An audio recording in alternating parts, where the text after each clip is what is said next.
Welcome to the Legends of Iron. I'm Jon Anderson. Meet my co-hosts, Nick Best and Akeem Williams. We're going to have some amazing guests on the show. Buckle up tight, because we're going to be talking about the shit you're not supposed to be talking about. We're going to be discussing anything and everything it takes to become a Legend of Iron. Legends of Iron is brought to you by Muscle Mints. Muscle Mints is the creator of Carnivore Pure Beef Protein Icing. Beef builds muscle, and Carnivore is the world's #1 selling beef protein. And don't forget to try our new Carnivore flavor, Rocket Pop. Oh, damn. Whoa, this is it right here. Wow, this is protein? Delicious. This is too good to be protein. Woo, we about to change the game with this one. You're gonna love it.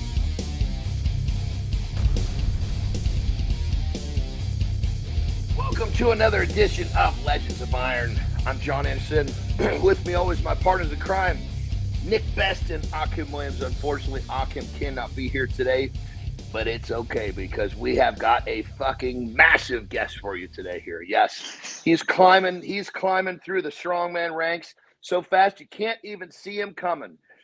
Tom Evans, welcome to the show, my brother. What's going down? Hey, how's it going? I appreciate you guys having me on. Really looking forward to it. Absolutely, brother. Well, we just got to jump right to the chase. I mean, you just had a monster showing in the Shaw Classic. So, and Nick, obviously you were there, doing the commentating. So let's just dive right in the middle. Nick, why don't you just talk about some of the most exciting? I mean, what was from the outside looking? I'm sure, Tom, from you, from the inside out, it must have just been an amazing day front to back. But Nick, from the outside looking in, tell us about what was some of the most intense moments that was going on with this mammoth of a man here. Well, the thing is he was consistent all day long. He worked hard, and he was solidly in second place. I mean, solidly. He wasn't gonna lose it, but he had to overcome a 5.5 lead to win this thing in the stones, and it was pretty amazing because it's an absolute testament to Tom and his will, because you can't control what anyone else is going to do. All you can do is go out there and do the best you can, and that's what he did. And guess what? The guy in the lead blew the stones, and Tom walked away with the Shaw Classic invite by loading 3 of the stones really fast. And that was a heavy set of stones, wouldn't you say? I mean, it was, what, 350, 375, 400, 425, and 450, correct? Correct. And that was actually my first stone run ever in a competition. I've done over bar. But... Oh, my God. So, literally, coming out of nowhere. Yep. So, that is freaking awesome. And real quick, let me interrupt real quick. Way back in the day, because when I was competing, it was in the early, mid-2000s. In the early 2000s, you rarely saw the fist stone get loaded, period. It would be like, 1 or 2 guys would load the fist stone, and it was like only a 360, 380 stone.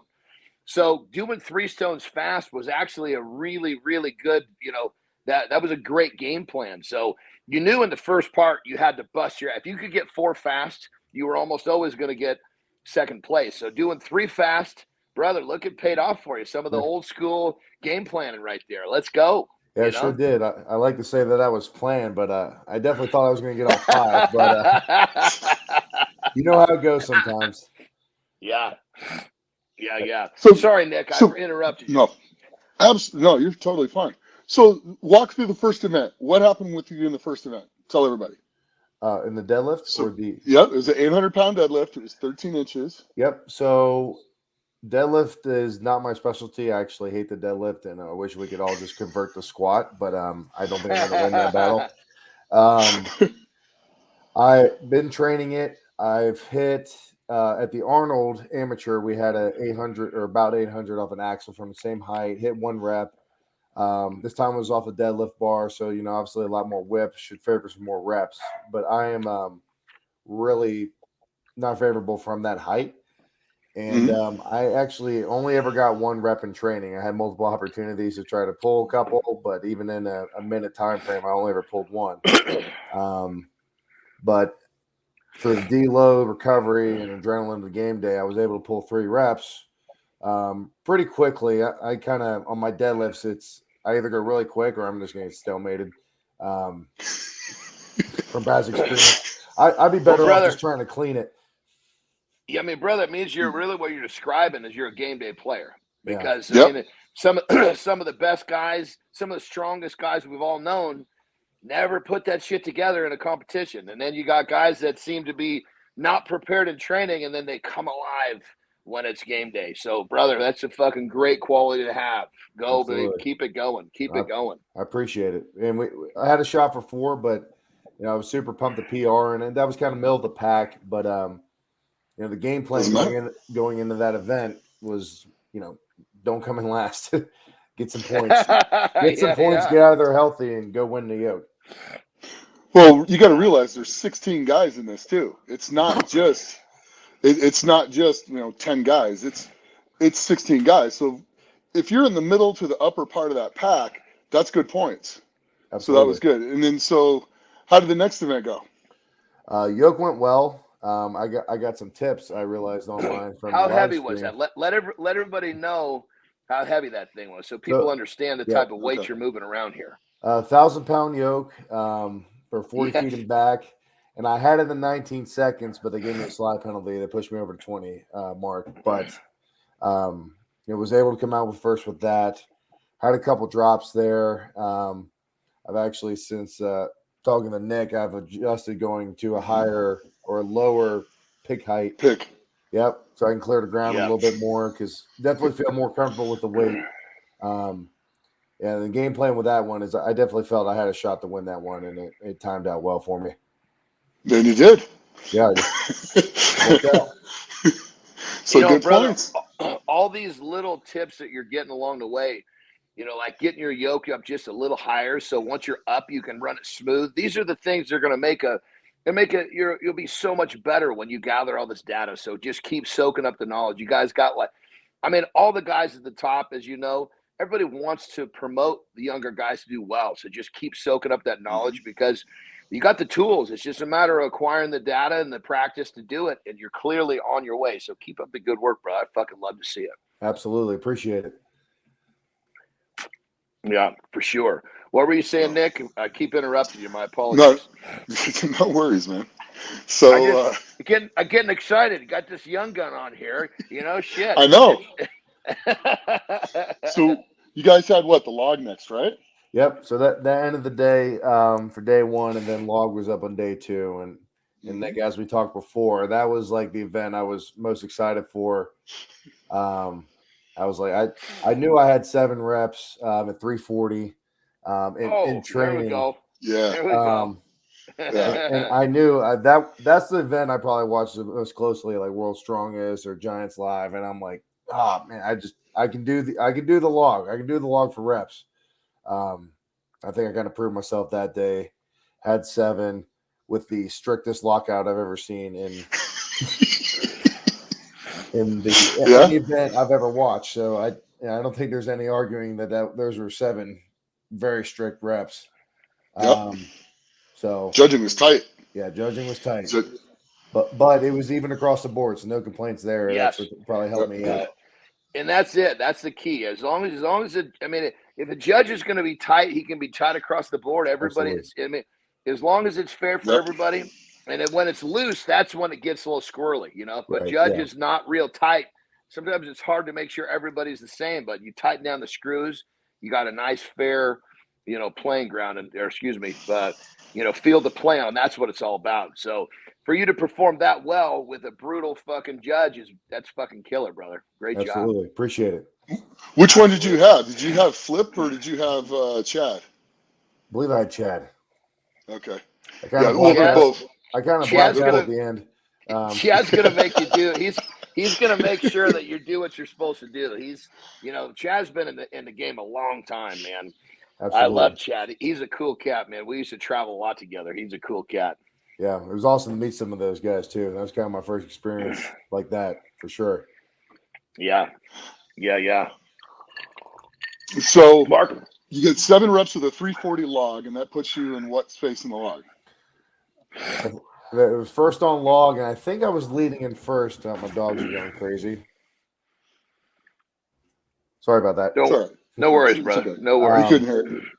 So they, I think they took me in the first going into the fourth event, Frame. the frame.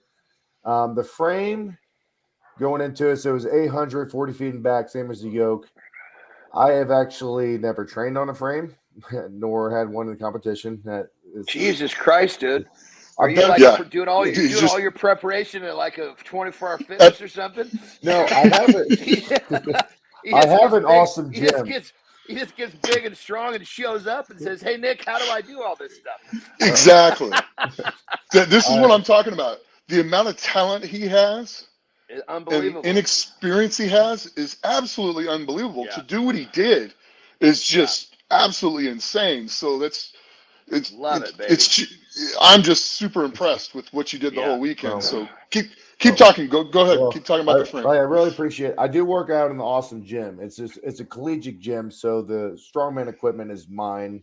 But I train on a trap bar with a little bit fatter grip, and I kept freaking out actually with the trap bar because I was struggling to do the same distance from a lower peg with like 750, and I'm like, I don't know what's going on. I feel like this should be way easier, but I guess with the weight distribution and being in 4 corners instead of right to your side, I'm like, wow, that frame was much easier than the trap bar I was training on. Yeah. So Yeah. it, worked out. Had one drop. I don't know where I finished on the frame. I think it was top 5-ish, somewhere in there. Enough to get points, but after that event, sitting in second place with a solid 5, because Wesley absolutely crushed the frame. I think he got it in like 15, 13 seconds, something ridiculous. I think it was like 16. Yeah, faster Right than around most there. people can run 40 feet and back with no weight. And Correct. Tom, just so you know, brother, when I was talking to Nick about the competition afterwards, you were one of like the first guy he started talking about. He was like, dude, you got to check this out, So, what you did was fucking nothing short of amazing, brother. Well, I can't thank you guys enough. That really means a lot. Really excited to keep pushing forward and keep doing big things. So, well, before Nick's asked you about the next event, I got to ask, what's it feel like to know that next year you're lining up with the biggest dogs on the planet? it is No pressure. I went through a similar situation where I won the North American Championship, which was Hugo Girard's show, and the winner of that show got to go to World Muscle Power the next year, which is basically the top 10 plus 2 invitees, and I was one of the invitees. So I remember a very similar situation to what you're in right now. So I'm just curious, what the hell? I was shitting in my pants. I'm just curious how you're feeling. Good. So, my answer is they're definitely scared. I mean, shit, man. In a good way, though. Yes. Yeah, like in a motivated way. Like yes. It motivates you to definitely keep pushing. Like there's no time to, besides what you need to take off for recovery purposes and deloads, you got to fucking go. You got to keep pushing. Even if OSG wasn't a part of my preparation right now, if not, I'd be focusing on the Arnold. Brother, that sense of urgency you're talking about is your friend. So keep that shit going. Fuck absolutely. I'm always a big picture guy. I don't really struggle to, like, within training, like, I don't feel like doing it today. To me, it's just, I got to train today. It's on the list, and we're going to fucking get it done no matter what. So, kind of used to that, and then even if I'm feeling bad for myself for like 2 seconds, I'm just like, oh, I'll be at the Arnold next year. I better get over that real quick. That's right. Dude, so totally going into the stones, you're 5.5 points down, and your goal was what? The get what all was going 5. through your head? I knew that something had to happen at first, and in my mind, I had to get at least 4, if not all 5, to have a chance. Like, because of the 5 points being pretty significant. I wasn't watching a whole lot of guys beforehand, so I wasn't sure Mm-hmm. like how many people were 3, how many people. I know some people got 4, but I Yep, I but didn't know not if it that was many. in my mind, 5 was the only option. I've done it in training or pretty close. I have like a 435 stone for the last one, so like a 15-pound difference. And so when that 4th stone, got the 3 really quick, and they flew and it felt really good. So in my mind, I was like, all right, if I struggle with one, I'm going to take a break before getting into the next one. Mm-hmm. Just kind of use the clock, but I know I got to get 3 quick, and I knew I could. And then that 4th one didn't cooperate with me that well.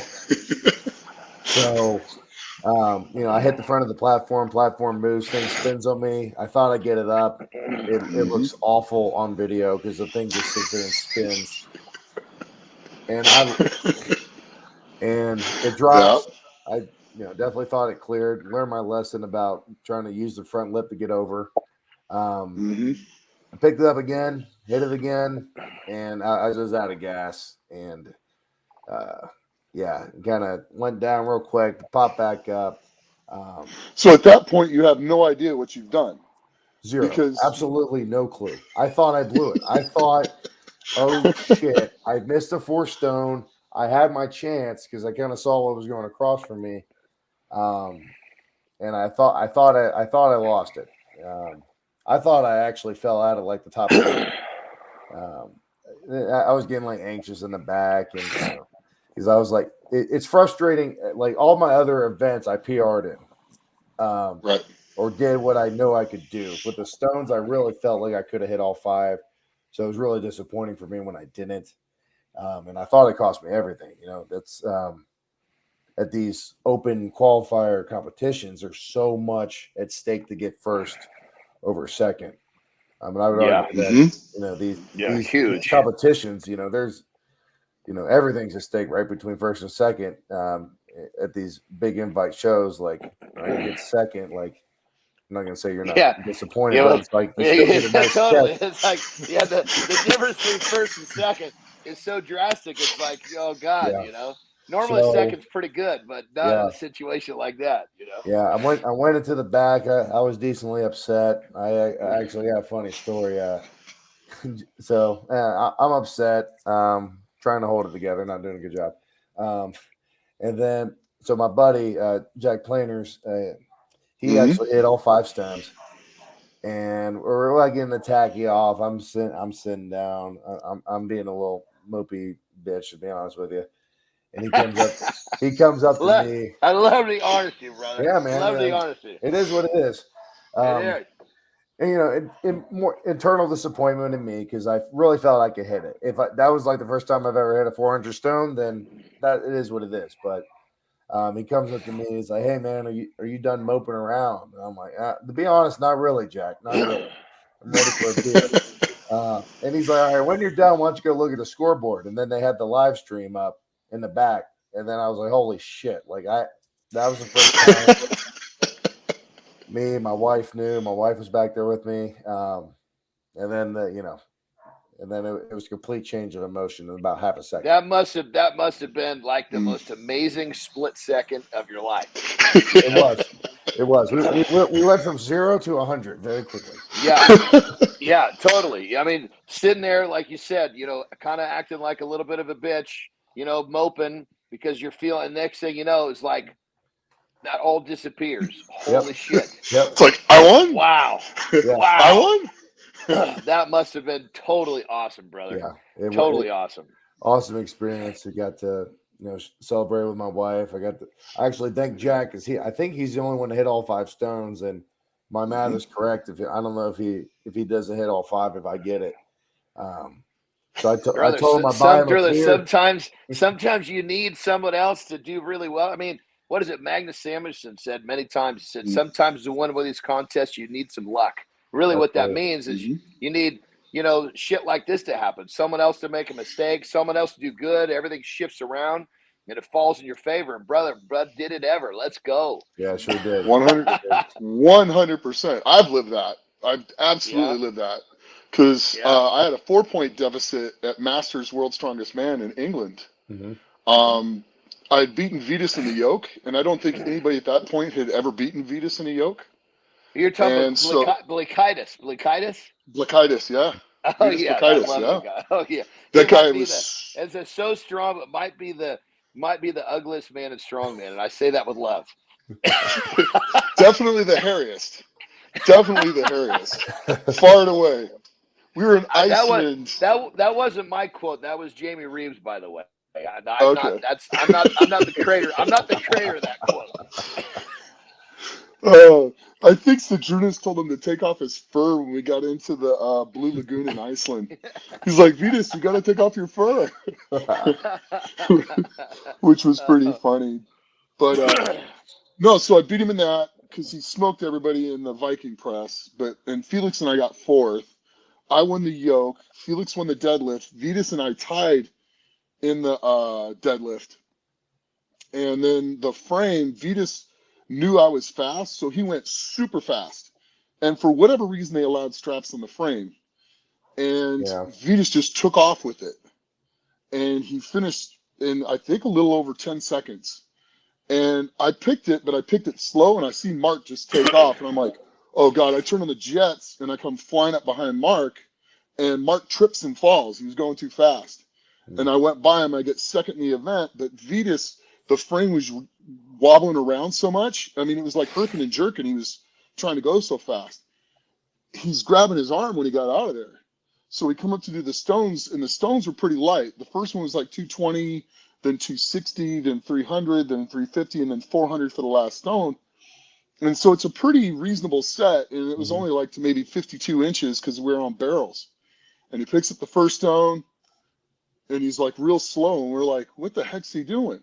Because I'm now a half a point ahead of Mark Felix because I was a point and a half of him going into the stones, and he had beat me by about a half a second in the stones. So I still had a lead on Felix, so I knew I was in second. That was the worst I could do. And then he goes to the next stone. I'm like, why is he going so slow? 6 guys already finished these stones. He's got to go faster. And he loads the next one kind of slow. He gets to the third one, which is 300 pounds, and he drops it. And I'm like, what the hell's going on? Then he drops it again. He grabs his arm. His bicep came off. And that was it. I won. Yeah. That was it. I won. I was like, oh, my God. So you guys literally shared the same experience.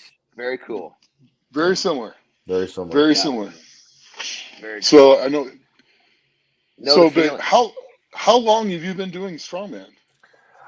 I started in the summer of 18. My first amateur competition was April of 19. So about a little over 3 years at this point. Well, what I'm wanting to know is, let's go back a little further in time, because clearly you're just one of those dudes, and I say this with love. You're fucking just a cock-strong dude. Yes, so sir. you got that strength that came from somewhere. Yep. Go back to the beginning. What were you like bucking hay? What the hell were you doing? So I was at one point in time I was at least a decently elite high level football player. Mm-hmm. Okay, there we go. Now we're talking. So I played at the University of Richmond from 2012 to 2016, and that's where I kind of fell in love with the weight room. I ended up actually my day job now is a strength and conditioning coach for the University of Delaware. So nice. Still in touch with the football side and the weight room side. And I pursued the NFL hard. I grew up really believing that I was going to play a while in the NFL. Not forever, but definitely thought I deserved a chance. I got a chance. I was with the Green Bay Packers for the summer of 2017, was cut on the last cut. Gave it a shot again in May of 18. And then when things didn't work out, it was just about the same time that Born Strong came out on Netflix. Okay. And then I was like, shit, I get to lift weights and I don't have to run that much. This sounds awesome. So started training immediately, did my first comp about 9 months later and got my ass kicked in the regional meet, finished 3rd out of 5, and just kept hacking away at it. Nice. That's very awesome. nice. So you basically clearly when you said high level, I mean you were like just a whisper away from playing in the NFL. So we're talking some serious athletic background here. Absolutely. You know? Absolutely. Yeah. And ability. And that makes this makes a lot of sense of how you're basically a game day player because you're used to play. You're accustomed to being under pressure and performing. Right. This makes a lot of sense now because as all this is going on, I can't wait to hear the backstory because there's something. It's all going to make sense here in a few minutes, and now it's making much more sense. Yep. Used to the peak of the game day. You don't have to be all the way on until that game day.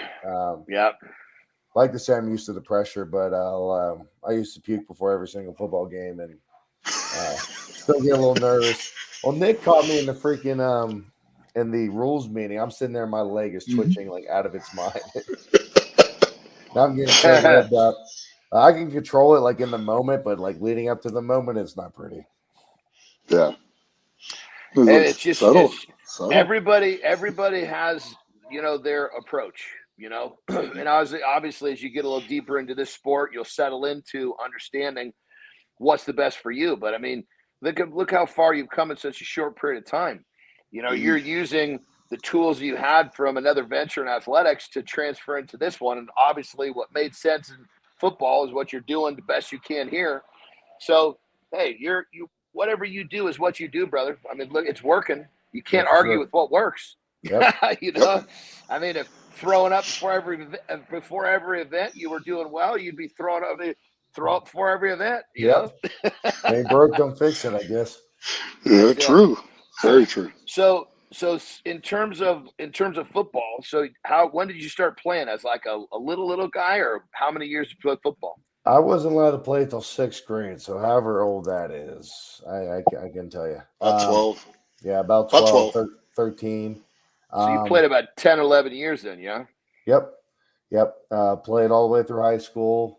Was big in the weight room there. I had a bunch of high school records. Left college with every record that we had. Luckily, very cool. Tell us about that. That's fun shit. Yeah. So my strength and conditioning coach in college, I actually work for now. His name's Chris Stewart. And we luckily we still believe in lifting weights, and we still do. I got capped at a 700 squat, so I hit 690 and I hit it like way too quick. So that was like my max back squat in college, and it, like belt, and that was it. No sleeves, no nothing. True power clean or full clean from the floor, 425. Wow. Yeah, that was probably the most impressive number. And keep in mind that translates to anything. Absolutely. Yeah. Well, that's explosion on a hit. Yep. You're going to knock somebody's head off. And that's I mean everything in this, even like the stones, popping those hips through. When those hips are greasy fast. I mean, if you look at what's Misha Koklyev? He came as a Russian weightlifter, came into strongman and just fucking owned it for a little while. And he just like you, he didn't really. He got third at World's Strongest Man. He was learning on the fly because he was so explosive. He could just use those hips to his advantage. Yep. It's the log clean and the axle clean is like sandbag shoulder, and luckily comes easy to me. And I think because of that, and so some days when I start deadlifting, I think I should just try to clean it and then just stop instead. Used to be a decent bencher, hit 525. Nice.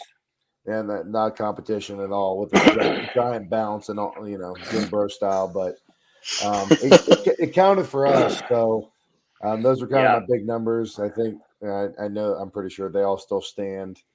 I felt that I was probably one of the strongest college football players at the time. Now rewind a little bit. This must have been even crazier in high school. High school, I hadn't kind of found the technique yet, or I don't think I squatted much over 450 in high school. That's still pretty damn good. Yeah. Not many high school kids squat over 400, let alone 450. Right. Right. A bench press.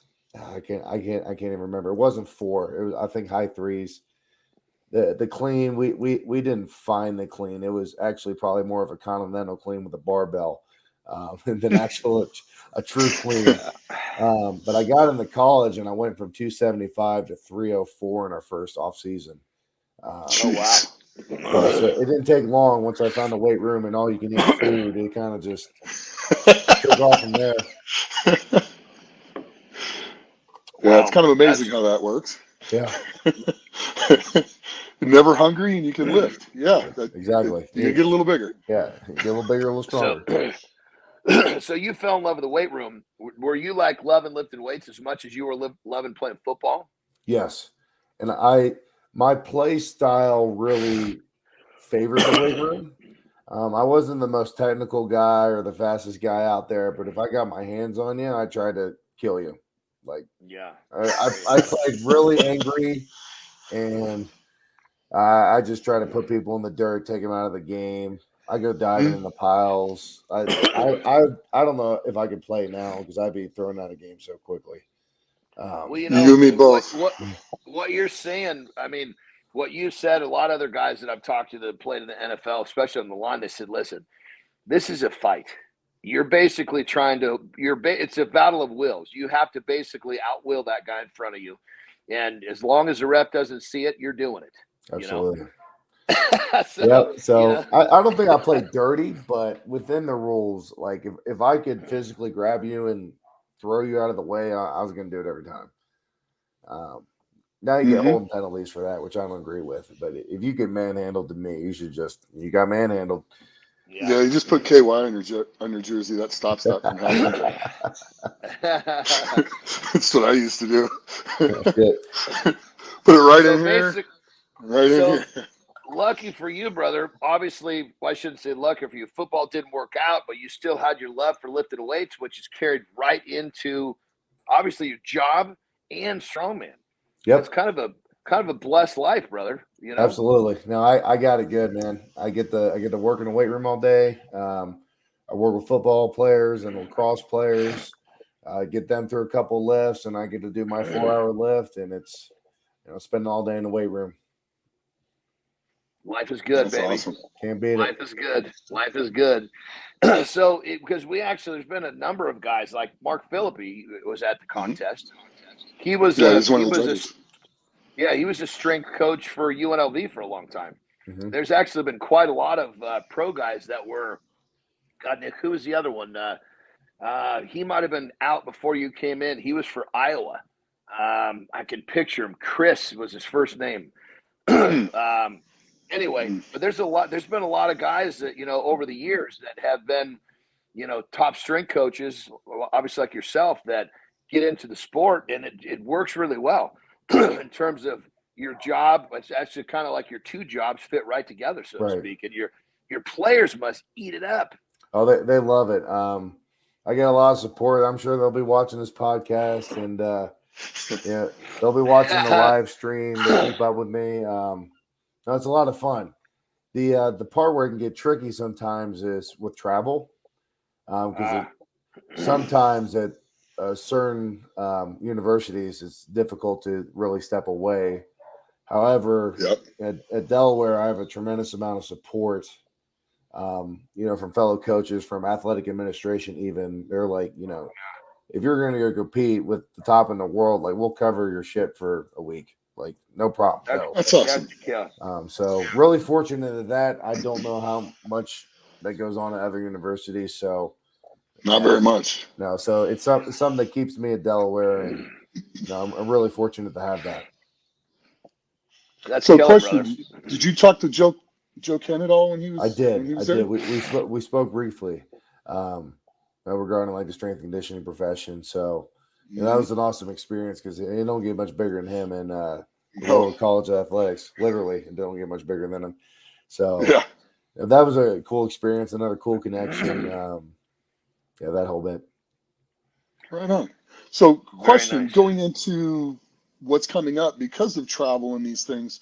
What are your plans for next year? As far as I know, you got OSG coming up, and then what do you got after that? OSG in November, and I'll have to miss a football game so luckily I'm the assistant football. And like I said, I got the support, got the coverage. We'll make it work. Not ideal, but we'll make it work. And then I'll have I don't expect anything till the Arnold next year in March, and then it'll hopefully end up at a Giants Live somewhere, and then back to the Shaw next year. Cool. There we Cool. go, baby. That's good. You want to do contests and get experience, but you don't want to do too many as well, because you need to learn, train, and you're going to come up, because you won the shot open, and now you're in the Shaw Classic. Things will start happening, especially when you get to OSG and you perform the same way you do that at OSG. You're going to be in a Giants Live show next year, and I think doors are going to keep opening. Yeah, I hope so. And the events at OSG are going to be very good for you. You're a phenomenal overhead presser, and you got the Viking press. Yeah, I figured you're going to kill that. The dumbbells should be easy for you.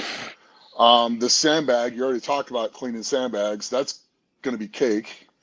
The deadlift, that'll probably be, an issue. I feel better with an axle than a 13-inch pick, so I'll take it. There we go. An axle. So it's an axle from regular height. As I understand it, yes. It's off Hummer Yes. tires, but we're on a platform to make it, or some kind Regular of, height. not be a Hummer tire, some tire. Yeah. To make it normal height. Yeah, I prefer axle. I think it hurts others more than it hurts me, because I got the leg power to get off the floor. If we flip the partial deadlifts and started just, all right, what can you get off the floor? I feel a lot better about that. Okay. Lock it out.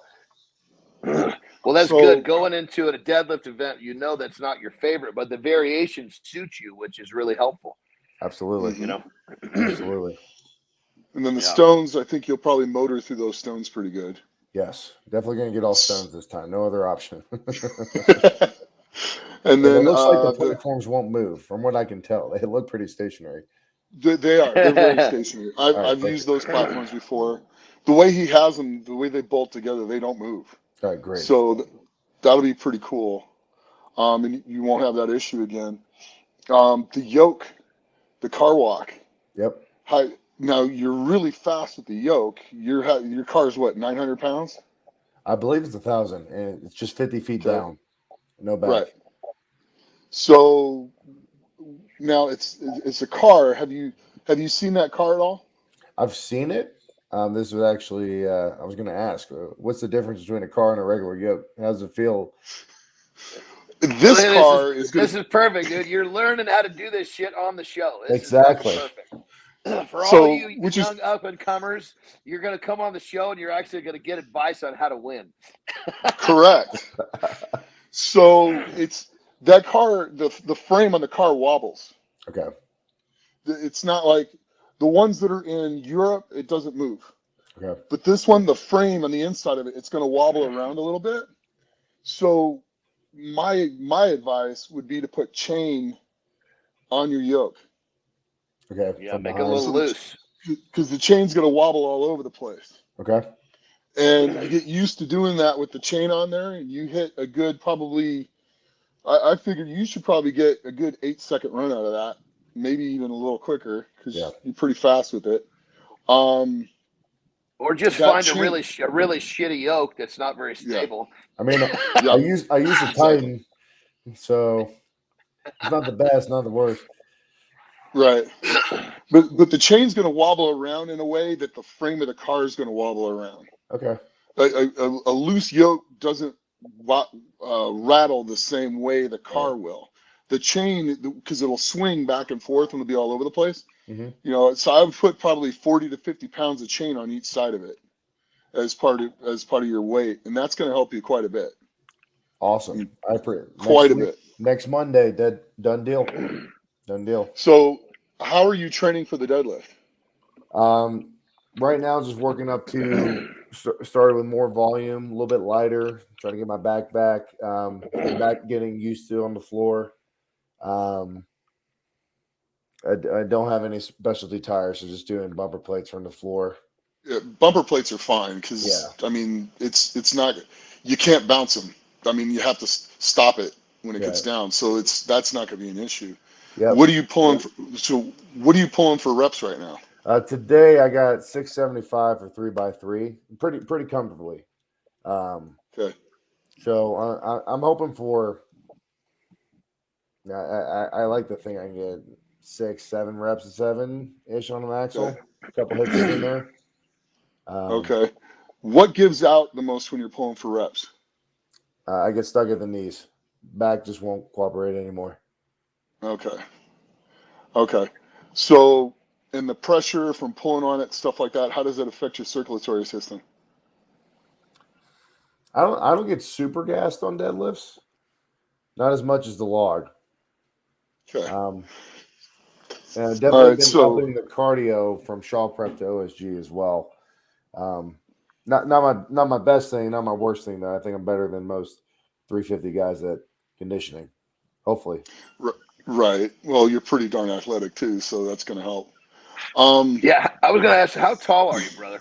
6'3" on a good day. 6'3", 350. Yep. And Yeah. well, the NFL charts, they'll say 6'2" and 7/8, which is stupid, but I'll just go with 6'3". We're gonna round up on the show. Yeah, that's not a problem, brother. Not a problem. You know, you get when you're 7/8, we'll take it. All you got to do is wiggle up a little bit. Exactly. You know? Now, 10 years from now, you're going to be 6'2". Probably. Yeah. Even. Yeah. 10 more years, 6'1". Yeah. I would also throw in a thing where you're pulling like either 600 or 550 for literally as many as you can pull in 60 seconds. Right. Yeah, I think So you- that's the I that hit that about conditioning will once. be really helpful. Yeah, about once a month. I think communicating with Dirks, and I think that's kind of the game plan. It's like 3 weeks, kind of building up the weight, and then hit the actual, maybe not as heavy, but hit the max reps, back down, a couple more weeks, hit the max reps again, and so on. Yeah. That's what I did leading up to the Shaw, discovering that I only hit 800 for one in training. But, and that's good, brother, because a lot of people don't recognize there's a muscle that's strong, and there's a muscle that's strong and conditioned. mm-hmm. You got to put those two together, strong man. It's not like doing something once; it's doing something a whole bunch of times in a short time frame. So that muscle's got to be used to that type of punishment. Absolutely. Like for the long training, since for the Shaw, I knew I could, take 340 for a bunch of reps. Like we back down and go lighter. I was hitting sets of 10 someday, which is terrible, and I don't recommend it at all. The log could have been weightless, but you got to pick it up 10 times and push it over your head. But I think that helped. That backing down and hitting more reps. And then repeating it. To me, that was important. It was the ability to hit a set of 10, take 8-10 minutes, as much recovery as you need, and then the ability to do it again. Do it again. Yeah. Doing something once all out is great. But you got to be able to literally do all out multiple times. When you can do that, that's what keeps you running strong at the end of the day. When 100%. when a training day is harder than contest day, that's what's got to be, 100%. Yeah. Right on, brother. Well, it sounds like you definitely have your future cut out in front of you. So when I ask this question, don't be shy. What do you want to accomplish in the next 5 years in strongman? I definitely want to be on the world's strongest man stage by that point. I like to think I can get there in 3 years. Probably faster. How old are you, brother? How 28, old are you? 28. Yeah. You're coming into that peak mature strength, Yep. That's perfect. So, and then I've kind of reevaluated my goals as each process, as each year's come through. I have to be careful with myself that I don't set unreasonable goals, because like to me, I either hit the goal or it's total failure. In like my mental state. So, when I went to America's Strongest as my first like pro-am competition, the goal was not the podium. It wasn't to come out in first place. It was to prove that I belong, which I believe that I did that day. So I'm always reevaluating my goals, and right now it's podium and OSG, get the Giants live, and then refocus for the Arnold next year. Brother, just remember this. This is something I remind myself all the time. failure is a part of the equation for success. You can't be successful without those failures. Those failures are important. You know, a lot of times people don't realize, you know, that if you don't fail, you're not going to be successful. And so, of course, we don't want to fail, but those failures is what make us move ahead. So you move ahead farther from a failure than you do from a success. As much as we will always want to be successful, without those failures, we're not getting there. Absolutely. So just, more to learn from the failure. Fuck yeah. So just, of course, you don't want to plan to fail, but when you do fail, embrace it, because that thing that in your belly that just you're so fucking mad and all the shit that's energy, that's power. That'll you're willing to do things after a failure you would not be willing to do had you succeeded. Absolutely. And that's powerful. That's powerful shit, my brother. So clearly you're already doing really well, and you already are doing very successful. But just remember, let those failures just propel you even further, because it's inevitable. To get to high level of anything, failures are part of the equation. So just embrace it, brother. Because I mean, look how far you've come in such a short period of time. Unbelievable. I really appreciate it. Absolutely. Absolutely. Yep. So you mentioned when you're backstage at, right before you had that massive change of emotion, you'd mentioned your wife, correct? Did I hear that correctly? Yes, absolutely. Talk to us a little bit about your personal life. You know, you're married. Yep. So I'm married. Got married in the middle of COVID, that whole mess. So my really? wife's yeah. So we were actually my wife's name's Anna. Okay. She was a swimmer at Richmond, so that's how we met. Very cool. So she understands all this athletic stuff, which is beautiful. Absolutely. And she's a lot more calm, cool, and collective than I am. So we kind of balance each other out a little bit. She balances you out a little bit. 100%. And she's definitely my biggest support with everything from day-to-day stuff to competitions, everything I need. So I can't thank her enough. She's been at every one of my big comps, small comps. It doesn't matter. She's always there rooting me on. So you obviously can't thank her enough for that. But we got married. Well, we were supposed to get married about 10 days after the shutdown, when everything shut down the first time. Oh, really? Yeah. So, a little bit of a cramp on the wedding plan. Yeah, just a little bit. So I take it you didn't have as many people as you planned. Well, we had to push it all the way back to December, and then we still couldn't have as many people. So we got married in Virginia in December 19, 2020. But having a small wedding allowed us to buy a house. So we got a house up here in Newark. Got 2 dogs. They're pit bull mixes. I'm lucky they're not losing their minds right now. I got pits too, so I get it, brother. Yeah, they keep us healthy, make us walk around enough, and keep us energized. Our youngest one we just got, he's about 1 year and 6 months, and he is like going nuts, and then all the time. And then the other one's all he wants to do is sit in her lap. So we got the 2 extremes there as well. They balance each other out just like me and her do. That's perfect. You guys have plans for kids in the future? We'll see. I know right now it's difficult between my job and competing.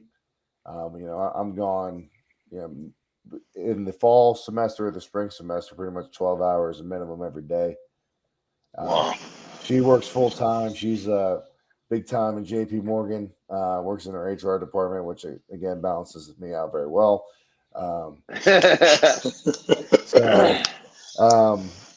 Definitely a possibility in the future, not ruling anything out, but I like to think we don't have to make that decision yet.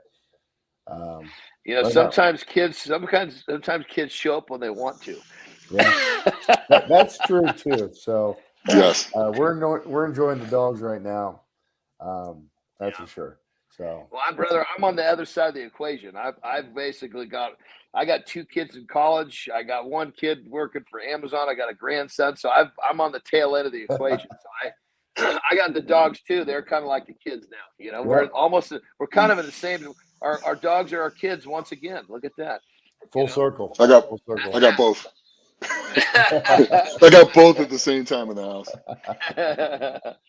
Boys in his last year of college. Go ahead. So you and your wife, you guys have actually had a really good thing going for quite some time then. Yeah. Yep. Absolutely. And she was there to support me through the NFL process. So she's kind of seen it all. Me go from getting cut from the NFL team to becoming a strength coach, to starting strongman. She's been there every step of the way. That's really cool. To have a life partner like that understands you and what you're pursuing right now. Extraordinarily helpful. For sure. No doubt. Very fortunate in many aspects. Well, brother, I got to say, from the out, especially after talking to you, you've got. I mean, your platform is set here. I mean, you've come a long way in strongman in a short period of time. Your job is the weight room. You've got time to train at your job. You've got a wife that supports you. I mean, you're pretty much positioned to do exactly what you want to do. I'm not seeing a whole lot of reasons that you're not going to do what you want to do. A lot of times you look at someone's life and you think he's doing well, but I'm a little worried about this over here. And really fortunate. I got no reason to, no excuses, right? No excuses. Just got to go. Got to get it done. That's it. Strap it in and go. Have you always had like a competitive energy about you from the time you were young? So this is something that was kind of ingrained in you? Extremely. So I grew up pretty much in a single family household. My mom, and then my brother and sister came along a little bit later when I was 8. And they're twins, and they're really supportive as well. They're in college now, so that's making me feel old. But my grandfather was also my grandparents lived in the same town. My grandfather was an ex-NFL player. Really? Yep. He was like a first-round draft pick back in the 60s. Holy shit. Played for the Giants for a while, so that that kind of started the football dream. And he was nice to me. I was talking to my uncle actually last night, and he was like, "Yeah, Granddad was so much nicer to you than it was to me." I mean, he was a hard ass back in the day. But he definitely ingrained a few things in me. I've always been competitive. I don't like losing anything, even if we're playing board games or something. I'm the worst loser ever. I've tried to get a little better, but even for football games, I'm coaching. Lacrosse games, I'm coaching. Women's lacrosse games. So this whole thing is like, it's just like a natural progression of who you are. Yeah, which makes it even better. It's almost like you're not just kind of doing this because it looks interesting.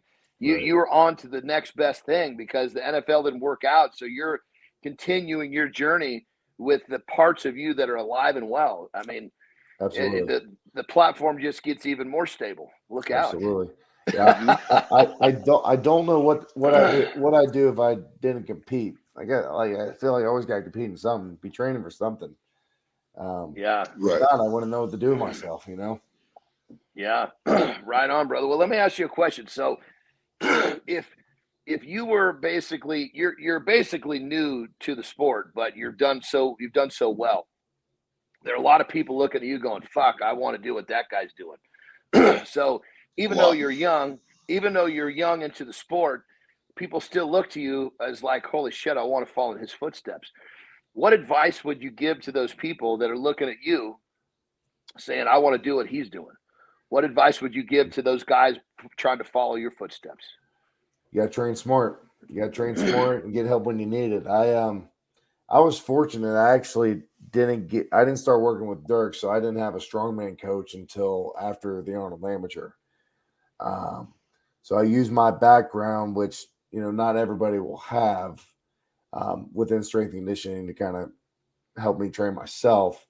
But I found more success once I got somebody else to hold me accountable in my training. Like, I wasn't going to program assault bike conditioning for myself ever.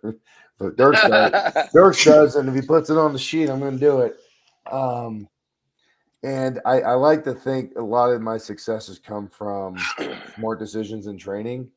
I know a lot of guys that are really hard on, like, I got to train 5 times a week or 6 times. I will never train more than 4. I can't do it. No, understand the importance of sleep, nutrition, hydration, and you learn a lot of that through football because you have the support there that's forcing you to do it, but you kind of like understand the bigger picture of how the human body reacts. You can't. And brother, that right there might be one of the most helpful things some of these younger guys need to hear. Absolutely. Because when you're starting, I mean, I was one of them. You know, when I was anything I did when I was young, I thought the more was better. No. And it wasn't until you started to get into that higher level, you realize, holy shit, I can't give myself this much punishment and recover with that little amount of time. So finding that balance is key. And obviously you learned to find the balance through your football journey. Mm-hmm. So to hear the younger guys hearing you say this, I'm sure is going to be extraordinarily helpful, because that might be, other than being consistent, that might be one of the most helpful pieces of advice. What do you think, Nick? No, 100%. Absolutely. I think most people drastically overtrain. Absolutely. You know, and I tell people all the time, and they just don't want to hear it though. Yeah, they'll go super hard for six days or 3 weeks, get injured, and then you got to take 2 weeks off. Or a lot longer. Yeah. So why not just go 4 the entire year? Yeah. You know, take a week off after comp. Have a really light week in there, but you know, it's something I have to stress to my athletes all the time. You know, there is no growth without recovery. Yeah. And you got to look at the whole picture. Yep.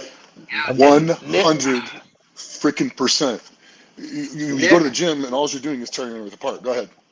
Yeah, Nick has the best quote, and it's just so simple, but it's so true, and it's so specific to each individual, and that's the hard part about it. It's simple, but it's difficult because you have to do this. You have to know your body. That's his that simple quote, right? If a person can know and understand their body, everything changes. Absolutely. You know, it's no more 3 steps forward, 2 steps back, or 3 steps forward, even a half step back. It's just 3 steps forward, and you just keep taking those 3. And you know, it's really crazy for people to think that they could actually do a little less and gain a little more. It's just hard for people to understand that. I mean, granted, you came from a high-level athletic background, so you were trained to understand this. Mm-hmm. Most people that are not, they're trying to get themselves into that rhythm where they're working hard to begin with, and then when they get there, it's hard to peel it back. Right. You know. That was me. I never had that type of high-level coaching when I was younger, so I had to kind of learn, you know, myself where that balance was. And you know, obviously finding it is key, but the fact that you've got a grip on it from your past from football, it's just going to make you excel that much more, brother. Absolutely beautiful. Yeah, play around with it a little bit and find it, and once you get on that routine, it makes it easy. It's just understand that the routine's got to be going upward, and if you're going downward, then something's not right. You got to change. You got to adjust. Yeah, for sure.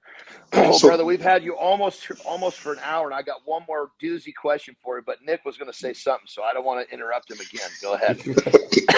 Poor Nick. Thanks, John. Sorry. No, something that people don't think about or talk about when it comes to training at all, because I haven't read too many articles about it. Maybe you have. Tendons and ligaments. How long do they take to heal? Oh, Jesus Christ. That's an Nobody writes or talks about it at all. I saw a thing about how ice slows down muscle recovery. But they don't quantify that with how many extra days of recovery you need if you did an ice bath. But what they're not taking into consideration is that ice bath is lowering the inflammation that's in your tendons and ligaments, which is going to help them feel better so that when you're out walking around, you can do things more. But nobody talks about tendons and ligaments. Your muscles are going to heal in, 3 days? Yeah. You know, pushing the muscles heal quick. It's the tendons and ligaments. I mean, you have a damaged ligament, that's the worst injury of all. 6 to 8 weeks minimum for those things to heal. So if you find the right recovery pattern with this to where your tendons and ligaments are healed, you're only going to get hurt really when you're pushing it to the red line in a competition. Everything else, you should never really get hurt in training Right. And that's something that people don't understand. Mm-hmm. Yeah, it's So- okay to get hurt in competition because you're laying it on the line, but you should never get hurt in training or practice. You know, I'm sure you were probably taught that in football. Yep. For us, it was getting yelled at to make sure you stay on your feet and you're not falling over and knocking into somebody's knees. Yeah. You know, but I couldn't agree more. Regarding the research, there's a lot of different things suggested in a lot of different ways. But it goes back to what works for you. If I don't personally like ice baths unless I'm like at that point where I'm like, all right, I'm not gonna be able to walk tomorrow if I don't get in the ice bath, or it's a competition. For me, it stiffens me up too much, so like I only use it as needed. But some guys, live and die in the ice bath, and then if that's your thing, and that's going to help you train better tomorrow, then that's what you got to do. Well, again, brother, it goes right back to Nick saying you got to know your body. And clearly you know yours, and that's why you're excelling so well. You got to love it, baby.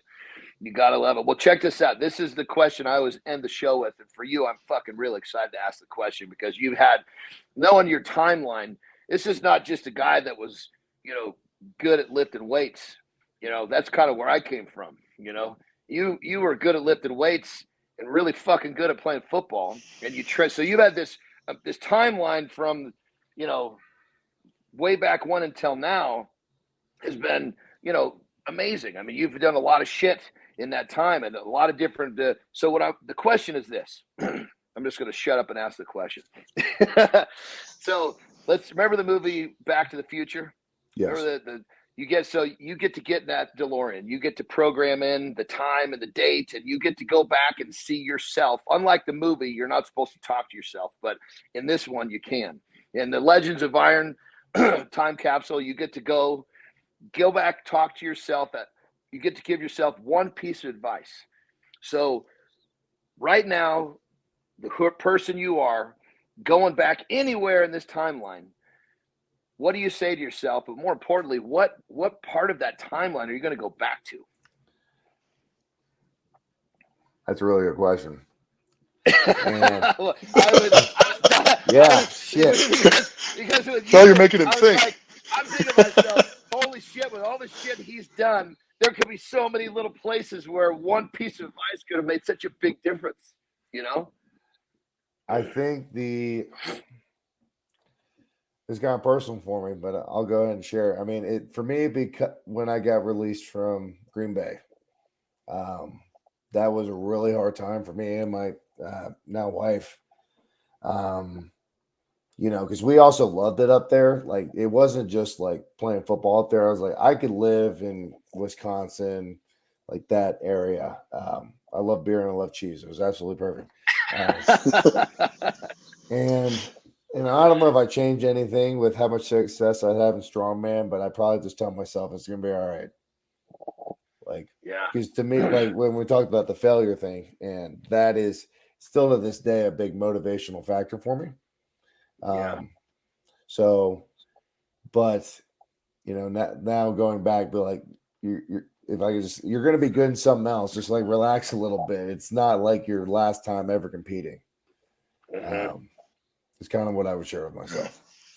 Well, brother, I got to tell you, just the fact that you have the character to go into that memory bank, to that emotional time and share that with the listeners, that just shows what a strong person you are. We're not talking about how big and strong you are physically. I'm talking about your character. So my hat is off. Thank you very much for sharing that, brother. That was really fucking cool. Absolutely. If I can help anybody out along the way, they're still in the same type of shit, I'm happy to. That's exactly right. And that, brother, that's what this show is all about, having people like you come on and share your stories to help the listeners become motivated, become the best versions of their selves. So, a story like that, it's fucking beautiful, brother. I fucking love it. So thank you for sharing that. I know when you paused and you said it was kind of a personal thing right then and there, I knew you're a strong motherfucker everywhere, and that's totally awesome. Totally awesome. I appreciate it. I got to tell my wife that. I'm going to tell her you said that. Well, before we wrap this baby up, Nick, you got anything else for our big man here? I just want to say thanks for coming on the show, and it's really neat to see you progress. And if you ever need help, just reach out, man. Absolutely. I can't I've done a thank you few of enough. these. This is just a few, right? No, super awesome. I really appreciate you guys having me on. Well, brother, I can guarantee you right now, you're one of those guys that, as time goes on, you're gonna have multiple different invitations, because every time you do something great, we're gonna want you to come on and share it with everybody. So, be Absolutely. just be ready. We'll be reaching out before too long. I got a big feeling. So it was an absolute pleasure to have you on the show, brother.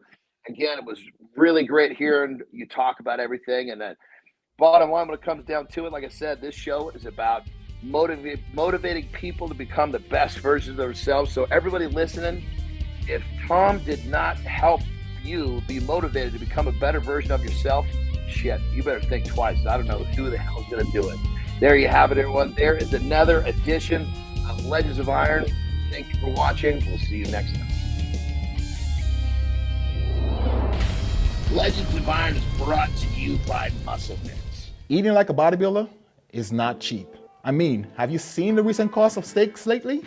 Thankfully, I'm able to get all my meals in and hit my macros for just a fraction of the price with Carnivore Lean Meal, Muscle Med's newest innovative whole food meal replacement. Compare Carnivore Lean Meal to a typical bodybuilding meal. Carnivore Lean Meal stacks up in protein and carbs with none of the fat, but a carnivore shake is only about $3 per meal. Get my 6 meal in. This is what I use right here. This is meal number 6. It's my Carnivore Lean Meal. It's a combination of carbs combined with protein. It's actually made from real sweet potatoes and white potatoes, so can't beat that. Tastes awesome. Love that product. And to top it all off, guys, it's lactose free and sugar free. Stop overpaying for your meals and eat clean with Carnivore Lean Meal. It's better than any meal you can cook yourself at a fraction of the price.